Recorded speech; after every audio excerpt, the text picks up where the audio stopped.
What is going on, guys? Welcome back to another episode. So today I got me a Sony A7 IV. This one is my latest collection in camera gears.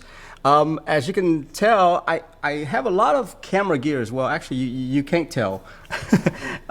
So I have an A7 III right here, and then I also have a A7R4 right here. I'm shooting with a Sony A7c right now, and then also filming with an APS-C camera, a Sony A6500. And so that's the top view that you're seeing right here. But yeah, this is my newest, latest and greatest A7 IV. I actually skipped one of the model, which is the A7S III, I think, which does a lot of like video and stuff like that. Well, I skipped that one because it was way too expensive. This one right here was reasonable in my opinion with all the specs and stuff like that, and it does a bit more of what the A7S III does. So anyway, I jumped straight into this one, and as you can see, I am a Sony fan. I have been shooting with them forever because they do great video. And so if you're just brand new into this whole space, if you're a creator trying to start out and things like that, and you're looking to do something a little bit more with your footage, well, Sony is a great system to get into, because one, their lens is actually pretty affordable if you compare to other brands out there like Canons or Nikon and things like that. And obviously, if you're a creator, that means that you're probably shooting a lot of videos and things like that. Sony does a fantastic job with their video. So anyway, today I'm just gonna go ahead and unbox this right here. I just got it. Don't know really. I've read about the specs and things like that, but I really don't know like what's inside here. So let's just jump right into it. Got ourselves some instruction manual here, and then I think these are pretty simple. I don't think they have a lot in there. Anyway. Got yourself a nice little strap to show off that you have an A7 IV. And then, okay, these are batteries? Yeah, batteries. Now let's talk about batteries real quick here. If you're trying to figure out if you should go with a full frame camera, a full frame Sony versus an APS-C, well, most of the APS-C has a smaller type of battery. What that means is that you're gonna have to buy a lot more. It's gonna run out on you a lot more. So with my A6500 that you're seeing up top here, the battery runs out constantly. I end up having to change out like 5 batteries within an hour, because I'm shooting at 4K and things like that, and so it sucks up a lot of battery, heats up a lot too. So yeah, it sucks up a lot of battery with the APS-C. Now, if you get like the 6600 APS-C, then that one right there is using this type of battery here, which lasts forever. The reason why I switched from APS-C over to Sony full frame was because of the battery, actually. Yeah, that was one of the big reasons why. All right, so I think that's it right there. That's all that we have in that box. Let's take a look here. This right here, I believe, is just a USB-C cord. Yes, so this is a USB-C cord. You can use this for like, I think you can hook it up to live streaming, which I never really do use this for live streaming. I tried it once, it looks great and all, but I think it's just too complicated to try to do live streaming with this. Okay, so in the other bag, you got yourself a little charger. I believe this is like a 5-volt or something like that. I think so. Anyway, I really don't use these chargers. I have my own brick, which does a lot faster charging than these little brick right here. But it's nice that they include this. Even Apple doesn't include these bricks anymore. Now, let's take a look at the actual camera here. Okay, so they kept the body pretty much the same as something like an A7 III. So this is A7 III right here, which by the way, guys, I'm gonna go into a more in-depth comparison between the A7 III and this new one right here, but I need some time with it before I do that video. All right, now as you can see right here, they changed up things a little bit. the body stays pretty much the same, but the grip is bigger. That's one thing that I noticed there. The grip is definitely a lot more comfortable, more of like an A7R4 type. And let's just compare it to the A7R4 right here. So this is the A7R4, and this is compare that to the A7III right there. Yeah, so it's more closer to that. And which I'm glad, by the way. The A7C grip, it's a bit small, and so holding it for a long time, it hurts your hands if you hold it for a long time, because the grip is so small on the A7C, especially if you have a big lens on there. The record button is now on top here rather than on this right here, so that's cool. This screen. So the one thing I did read up on this is that this screen right here, let me see if I can grab the battery and pop it in here. Okay, so the one cool thing about this is, check this out, okay? They've put in a mechanism where when you open and close this right here, so let's say if I were to turn this camera on, and then you see that it's on, right? Well, what happens is that, check this out, okay? So it's on in there too. Well, when you close the screen right here, it actually puts the camera to sleep. So it saves you tons of batteries. So now you see it's not on anymore. So yeah, they've added that in there. It's pretty awesome, because you don't know how many times I am out in a shoot and I accidentally leave my camera on. Yeah, because, you know, I want to be able to instantaneously get a shot of something, right? So my camera's, the switch is always on. I don't want to keep turning it off. Even though these have really fast turn on rate, I guess that's the word for it. But still, it's really nice that they built this one in where it shuts your screen off. Yeah, so literally you can feel it in your hand that the camera just like went to sleep. Really nice on that one. Full HDMI, that's the one thing I'm excited about, because right now, if you're looking at this camera right here, A7C, I'm actually plugging it into like a micro HDMI, which is so flimsy that it feels like it's gonna break off sometime, because those HDMI wires are so thick on it. Yeah, right now I'm looking at it and it is not pretty at all. It looks like it's bending it in ways. Anyway, full HDMI is gonna help quite a bit on that one, so I don't have to have a heart attack every time I try to plug an HDMI cord in.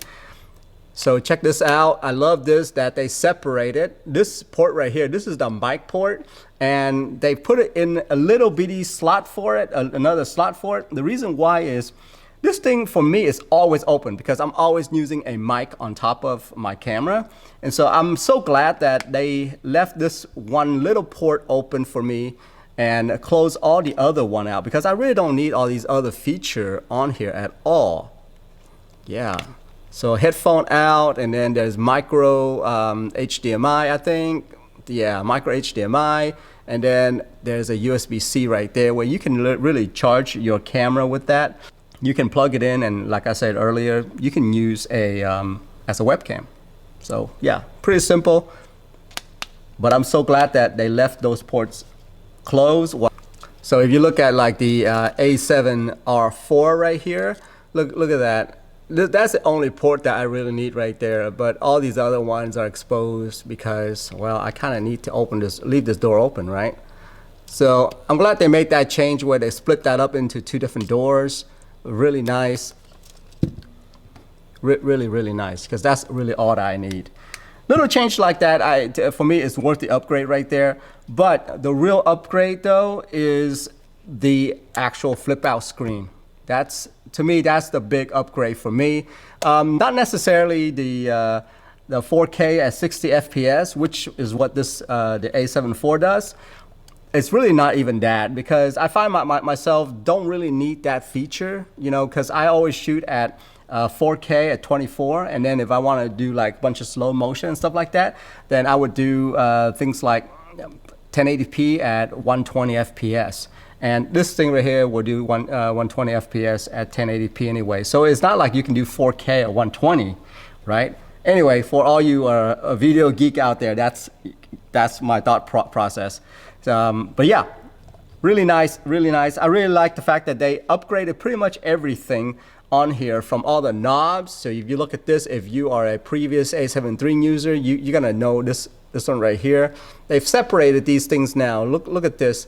You got yourself camera right there. Oh, I don't want to put my finger in there because it keeps blurring it out. But they've separated photo mode and video mode and S&Q now, which is great because the dial up on top was really, really confusing to especially brand new Sony users. When you get in here, you're gonna look at this. Look at this. So A7 III right here. You see that? You see where video and S&Q is all there, but then it's also mixed in with all the photo stuff as well. Well, within video, you can actually select, you know, if you want aperture priority or shutter priority and all that good stuff. And so it was mixing in there. When you go through the menu and things like that, it was really confusing. And so I'm so glad that they separate the video and the photo now. So much better.